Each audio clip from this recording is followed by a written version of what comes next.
Haryana H9 PM news channel में आप सबका स्वागत है। आइए आपको कराते हैं खबरों से। बृहस्पतिवार को थानाकला वासियों ने अपनी मांगों को लेकर डीआरओ, एसडीएम, डीसी व मुख्यमंत्री के नाम अपना मांग पत्र सौंपा। ग्रामीणों का कहना है कि उनकी जमीन को रेलवे द्वारा काफी कम दामों पर लिया जा रहा है, जबकि उनकी मांग है कि NHAI की तर्ज पर उनकी भूमि अधिग्रहण करते हुए मुआवजा राशि दी जानी चाहिए।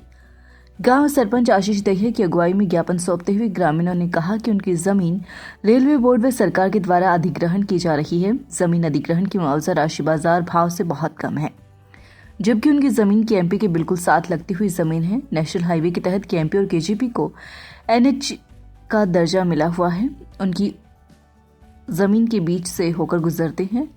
ऐसे में उन्हें NHAI की जमीन अधिग्रहण के मानदंडों के आधार पर मुआवजा राशि दी जानी चाहिए, ताकि किसानों को जो भी जमीन अधिग्रहण हुई है उसके मुआवजे से अपनी आजीविका का साधन कर सके।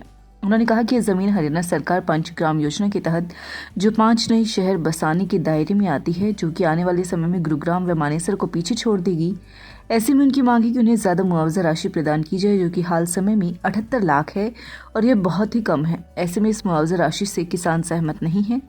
इस दौरान महावीर, जिले, नवीन, नरेंद्र, सत्यवान, पवन, धर्मवीर, विजेंद्र, जगबीर, कृष्ण, रोहताश आदि मौजूद रहे। आज 5 जनवरी को भारत सरकार और हरियाणा सरकार के सानिध्य से एक रेलवे कॉरिडोर बन रहा है KMP के साथ में, जो गुड़गांव से और अपना सोनीपत तक आएगा मानेसर से।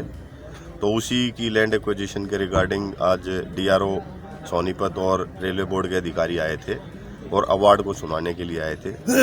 और उन्होंने आज 78 लाख रुपए प्रति एकड़ के हिसाब से हमारे गांव थानाकला की ज़मीन का अवार्ड सुनाया है।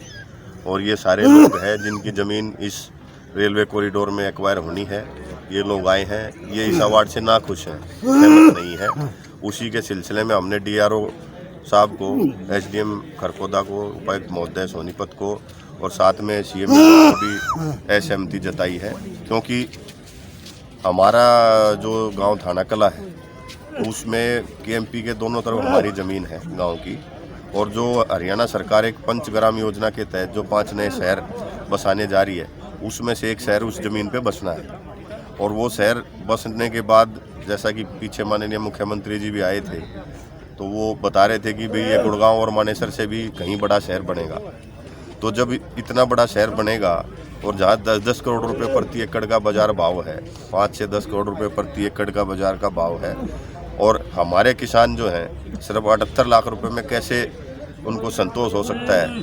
वो तो थोड़े टाइम के बाद 78 लाख रुपए से अगर मुआवजा ग्रहण सरकार करके देगी या रेलवे बोर्ड देगा, तो भूखे मरने की कगार पे आ जाएंगे, क्योंकि ना तो आसपास में उनको खेती मिलेगी, उसके बदले में कोई ज़मीन अगर हम लेने जाते हैं तो कहीं भी 1 करोड़ से नीचे आसपास में 20, 30, 40 किलोमीटर में कोई प्रति एकड़ का बाजार भाव नहीं है। तो सरकार से भी, रेलवे बोर्ड से भी हमारी यही डिमांड है कि हमारा जो मुआवजा है वो national highway authority of India NHAI की तर्ज पर जो रेट है, उस पे जो उनके मानदंड है, उन मानदंडों के आधार पर गांव की ज़मीन का जो है ना एक्वायरमेंट हो और उनको मुआवजा मिले।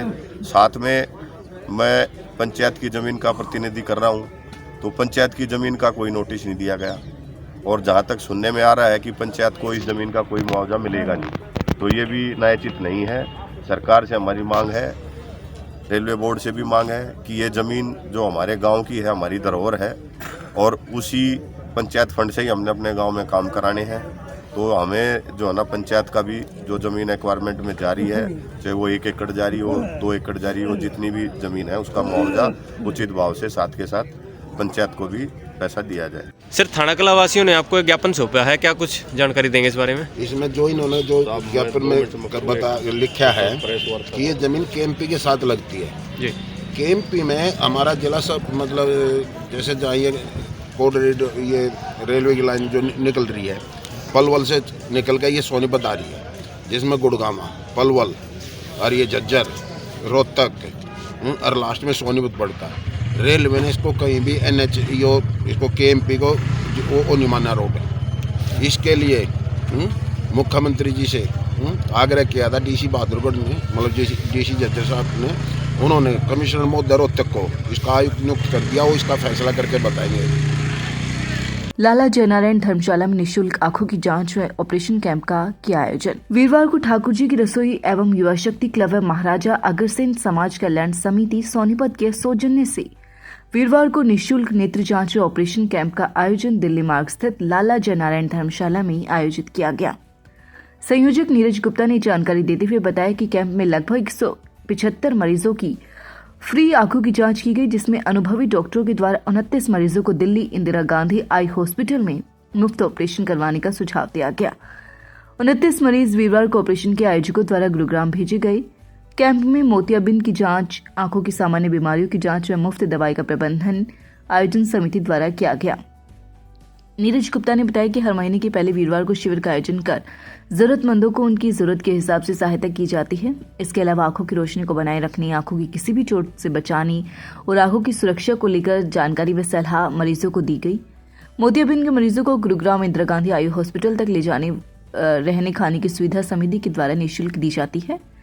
इस मौके पर टीकाराम मित्तल, धर्मपाल गर्ग, पंडित राजकुमार, हरि प्रकाश गर्ग, पवन सिंगला, बालकृष्ण पाराशर, अमित सिंगला, नीरज गुप्ता, पंकज गुप्ता, पुष्पेश गर्ग, सोनू सैनी, हंसराज, पीयूष, योगेंद्र, राजीव जुनेजा, पुरुषोत्तम गर्ग व ठाकुर जी की रसोई की समस्त टीम के साथ साथ समिति के सभी सदस्य मौजूद रहे। शहर के रोहतक मार्ग पर स्थित एक टाइल्स की दुकान के कार्यालय से चोर एलसीडी, नकदी, मोबाइल व डीवीआर चोरी करके ले गए। दुकान मालिक द्वारा मामले की शिकायत पुलिस को दे दी गई।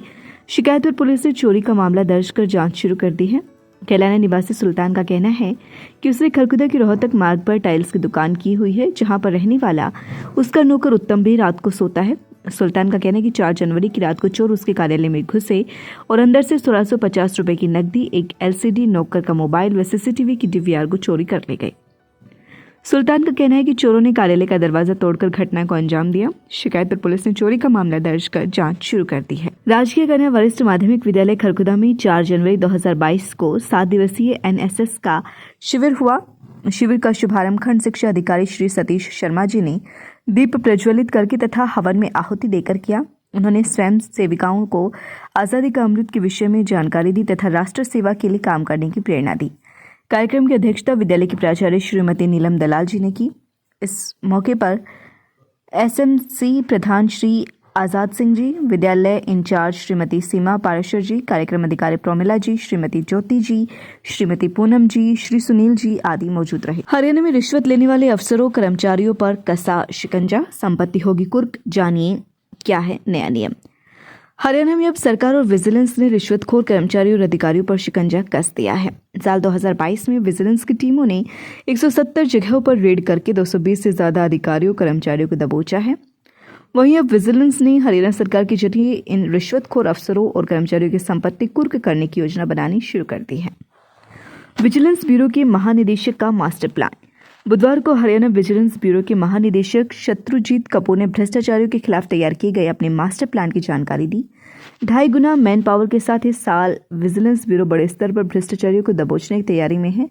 सरकार ने भी ब्यूरो के अधिकारियों व कर्मचारियों की संख्या में बढ़ोतरी की है। ट्यूलिप हॉस्पिटल सोनीपत एनसीआर का विश्वसनीय एवं हार्टटेक ओटी से युक्त हॉस्पिटल आपकी सेवा में 24 घंटे उपलब्ध। हृदय रोग विशेषज्ञ डॉक्टर अनुराग अरोड़ा व डॉक्टर अनुपमा सेठी अरोड़ा द्वारा संचालित ट्यूलिप हॉस्पिटल, विवेकानंद चौक, सोनीपत। बच्चों के चहुमुखी विकास के लिए प्रताप स्कूल खरखोदा का चयन करें ताकि आपके बच्चे संस्कार, शिक्षा, टेक्नोलॉजी, खेल, स्वास्थ्य एवं सांस्कृतिक गतिविधियों द्वारा विदेशों में तिरंगा फहराते हुए इंजीनियर, डॉक्टर, लेफ्टिनेंट तथा राजनेता बनकर देश एवं विदेशों में उच्च पदों को सुशोभित कर सकें। AP Garg public school, Sapla road, Kharkhoda. Special nursery wing, बच्चों के झूले, छोटे बच्चों के खेलने की व्यापक व्यवस्था, आधुनिक smart TV, computer lab, physics lab, bio lab, chemistry lab व हाईटेक लाइब्रेरी की सुविधा उपलब्ध। Admission and registration open. Nursery to 12 सभी प्रकार के खेलों की सुविधा। खबरों से अपडेट रहने के लिए चैनल को लाइक, शेयर और सब्सक्राइब जरूर करें। धन्यवाद।